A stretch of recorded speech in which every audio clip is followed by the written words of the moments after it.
Demain, c'est pas très grave. Si vous n'arrivez pas aujourd'hui, vous saurez faire demain. Et donc, l'idée, c'est d'aider le patient quand on va le prescrire à savoir avec lui ou elle qu'est-ce qui serait utile dans son schéma intérieur. Encore 5 minutes. Bon, c'est bon, j'ai fini. Et donc, l'idée, c'est de se dire justement que nous, on a nos classifications et qu'il faut les adapter aux besoins du patient. Voilà, c'est ça qui est la chimie compliquée à faire. Et alors, la dernière diapo, je l'ai prise en anglais, c'est plus chic, je trouve. Donc l'idée, c'est qu'est-ce qu'on peut faire quand nos patients sont anxieux? Eh bien, on peut faire beaucoup de choses. Et comme vous le constatez, ce qu'on peut prescrire, c'est presque la même chose qu'on peut prescrire aux déprimés. Ce qui fait dire à certaines personnes qu'il n'y a pas forcément de différence entre l'anxiété et la dépression. Bon, c'est un petit peu exagéré, mais en tout cas, il y a des points communs. Donc ici, vous avez les benzos. Ici, vous avez les tricycliques et tous les médicaments qui agissent à la fois sur la noradrénaline et la sérotonine. Ici, vous avez les inhibiteurs de capture de la sérotonine. Ici, vous avez des médicaments dont un peut être très utile pour vous, c'est la prégabaline, c'est le Lyrica. Je ne sais pas si vous l'avez ici. Et le Lyrica, c'est très utile dans certaines formes d'anxiété.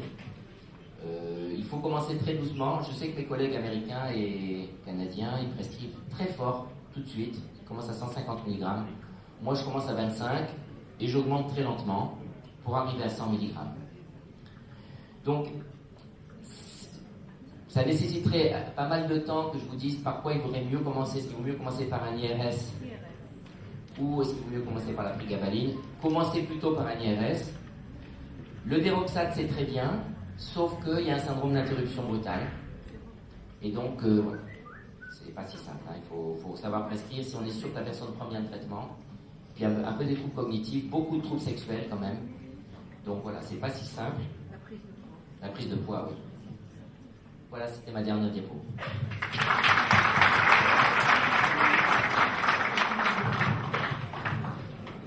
Merci, Dr. Andres, pour votre...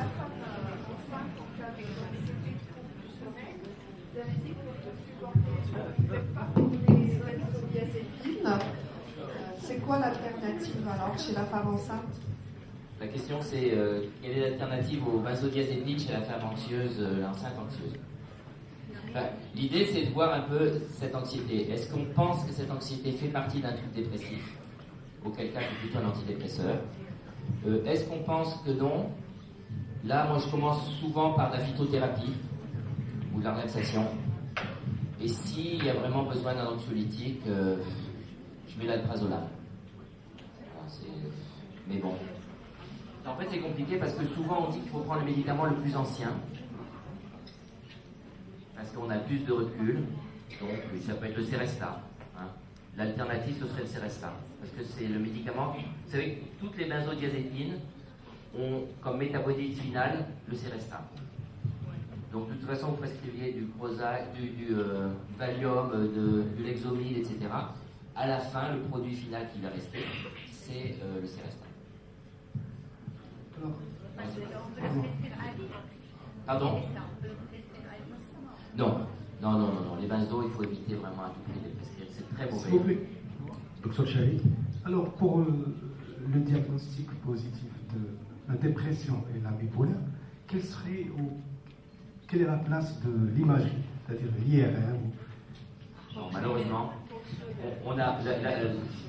c'est une très bonne question. La question, c'est, au bout du compte, si on dit qu'il y a une atteinte du système nerveux central, on devrait pouvoir le voir. En fait, on le voit en imagerie fonctionnelle. Et en imagerie structurale, on voit quand même une atteinte de l'amygdale et de l'hippocampe. On a, chez la plupart de nos patients bipolaires, notamment ceux qui récidivent, on a une atrophie hippocampique qui ne récupère pas complètement.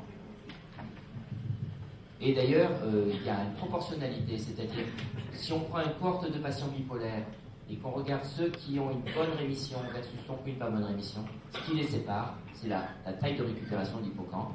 L'amygdale, c'est plus associé aux troubles anxieux, mais en imagerie fonctionnelle, on met en évidence une hypofrontalité. Et en fait, il semble que ce soit ça, et donc la plupart de nos patients, même anxieux, ont une hypofrontalité. L'hypofrontalité, c'est ça qui entraîne la rumination. Et quand nos patients nous disent j'ai pensé toute la nuit, non, ils n'ont pas pensé toute la nuit, ils ont répété toute la nuit. Parce que je leur dis, écoutez, c'est bien, si vous avez pensé toute la nuit, vous avez dû arriver quelque part magnifique. Parce que c'est rare qu'on ait 12 heures de pensée sans ininterrompue. Normalement, on doit arriver à quelque chose. En fait, je leur montre qu'ils ont répété les mêmes scénarios qu'ils connaissent par cœur. Donc c'est ça les problèmes. Mais malheureusement, on ne peut pas faire des diagnostics en imagerie. Mais dans l'avenir, on va utiliser sans doute les données d'imagerie pour favoriser telle ou telle option. Mais c'est peut-être dans 10 ans. Mais ça commence maintenant. D'accord, merci pour Il cet reste exposé. Oui, celui-là. Oui. Merci beaucoup pour cet exposé qui est excellent chez la femme enceinte ou chez les bipolaires. Je vous demande, on sait tout que l'hérédité est très importante dans le côté bipolaire. Est-ce que c'est obligatoirement que toute la famille ou bien toutes les personnes de la famille font des crises? Des crises où est-ce qu'il y a des moyens de prévention, surtout chez les enfants, pour ne pas faire des crises ou bien des manifestations, bien des symptômes à l'âge adulte Merci. Très très bonne question. En fait, la génétique des troubles mentaux, c'est une génétique multigène, souvent des gènes rares et des allèles rares. Et en fait, c'est un équilibre entre les facteurs de protection et les facteurs délétères. Donc en fait, quand on regarde les jumeaux monozygotes, pour le trouble bipolaire, si un jumeau est atteint du trouble bipolaire, l'autre est atteint dans 80% des cas. Ça veut dire que l'environnement compte pour 20%. Ce qui est différent pour la schizophrénie c'est plutôt 50%. Donc ça veut dire que pour la schizophrénie, contrairement à ce qu'on pourrait penser, l'environnement est plus important que pour le bipolaire. En revanche, pour le bipolaire, ce qu'on peut dire, c'est qu'on a, chez certains patients, une hyperactivité émotionnelle, qui semble être le trait qui se transmet. En fait, si vous voulez, dans la transmission des maladies mentales au plan génétique, est-ce qu'on transmet la maladie ou est-ce qu'on transmet une dimension? Et il semblerait que ce qui se transmet, c'est la dimension d'hyperactivité émotionnelle. C'est-à-dire le lien entre information et réponse émotionnelle, entre le préfrontal et les aires limbiques. Et donc là, effectivement, il y a toutes les hypothèses sur le glutamate, justement, sont associées à ce lien entre ce cortex préfrontal et les aires sous-corticales. Et donc, ce qu'on peut faire pour prévenir, d'abord, c'est chercher chez les enfants hyperactifs, avec un trouble attentionnel, ce qui, quand même, est un grand pourvoyeur de troubles bipolaires à l'âge adulte. Et deuxièmement, quand on a des enfants qui ont ce trouble attentionnel, parce qu'il faut imaginer un enfant qui a un trouble attentionnel. Lui, il se trouve avec des copains de sa classe qui réussissent plus ou moins. Donc lui, il perçoit, il a du mal à fixer son attention, mais il va très vite. Donc souvent, ça développe des intelligences particulières. Et les enfants bipolaires sont des enfants qui pensent très vite, qui s'ennuient très vite et qui ont une manière d'apprendre très rapide. Et c'est quand ils sont dans les classes supérieures, où ils sont soumis à un gros stress, où ils ne peuvent plus trouver leur stratégie. Ce qu'on n'apprend pas comme ça, on l'apprend comme ça, mais on va tellement vite qu'on arrive en même temps que les autres. Et bien, à ce moment-là, les enfants sont dépassés. Et là, donc, il faut absolument, quand on a un risque bipolaire dans la famille, éviter les études très poussées, très contraignantes, avec beaucoup de contraintes. Ça, il faut aider les familles à apprendre à parler sur les émotions, à mettre des mots et à éviter les contraintes qui stressent très fort. Docteur Achilles, docteur Achilles, merci pour cet excellent exposé. Et j'ai une question à propos des médicaments, surtout de la mirtazapine. Est-ce qu'il y aurait, parce que je ne l'ai pas vu dans les options, et ma question pour la mirtazapine, est-ce qu'il y aurait un profil particulier pour les troubles anxieux ou dépression? Et deuxième question, y a-t-il la place vraiment pour certains médicaments, surtout des compléments alimentaires en particulier, la place des pertuis, qu'on voit beaucoup sur le marché et sur certains sites étrangers? Est-ce que vraiment il y a de la place et éventuellement c'est dans ces cas particuliers? Très, très bonne question tous les deux. Donc, premier point sur la mirtazapine. La mirtazapine, donc, je n'ai pas compris si vous l'aviez ou pas, c'est une Lorcette. On avait le Reméron, oui. Elle n'est plus. Et souvent, on le prescrit, le malade le ramène peut-être. Ah oui, en tout cas, c'est un très très bon médicament. Oui. C'est un très bon médicament, surtout pour les dépressions anxieuses, avec insomnie. C'est très bon pour les dépressions récurrentes à caractéristiques de mixité et c'est un très bon médicament pour les troubles bipolaires 2. Donc quand on a des patients, vous savez qu'à un moment, on a l'impression que plus rien marche pour eux et qu'ils passent d'un moment où ils vont bien, puis d'un coup ils se remettent à rechuter, etc. Et on passe son temps à mettre les antidépresseurs. Quand on ne met pas d'antidépresseurs, ils n'arrivent pas du tout à remonter. Ça, c'est un très très bon médicament. Et il y a un collègue américain qui s'appelle Stephen Stahl qui a défendu ce qu'il appelle le Rocket Bullet, la balle qui tue tout. C'est l'association Prozac-Norset. Voilà. Quand on ne sait plus quoi faire, on essaie de faire ça. Pas que ça marche sur tous les coups. Donc en tout cas, c'est un très bon médicament, surtout qu'il y a de l'anxiété. L'effet secondaire, c'est la prise de poids. Parce que là, les gens, ils ont très très très faim. Oui. Le deuxième point par rapport aux millepertuis et en général aux aliments, moi je suis un grand défenseur des oméga 3. Donc je pense que c'est très important, même dans des pays comme le vôtre où il y a l'huile d'olive est de très bonne qualité, l'acide oléique c'est pas très très riche en oméga 3 et en oméga 6. Donc parfois il faut avoir des compléments, c'est sûr que des sardines c'est pas mal, mais quand les gens sont malades, il faut essayer d'avoir des compléments. Bon, tout à l'heure mon collègue parlait du laboratoire Pilège qui fait, je sais plus comment ça s'appelle, le probiotique, la Viactane, je sais pas quoi, l'Activiane, voilà.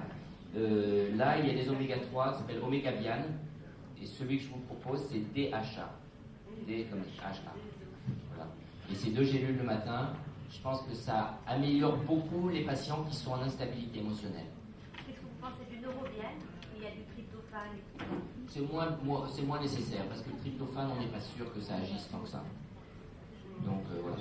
Et juste par rapport au millepertuis, la question, c'est le millepertuis s'agit comme inhibiteur de capture de la sérotonine, donc c'est un antidépresseur classique. Le seul problème, c'est que son métabolisme hépatique est assez compliqué, et notamment s'il y a un autre médicament, on peut avoir des hépatites et des interactions médicamenteuses. Donc voilà. Donc faut dire à la personne, voilà, vous prenez une molécule chimique qui agit sur le même endroit. C'est pas plus sûr. S'il vous plaît.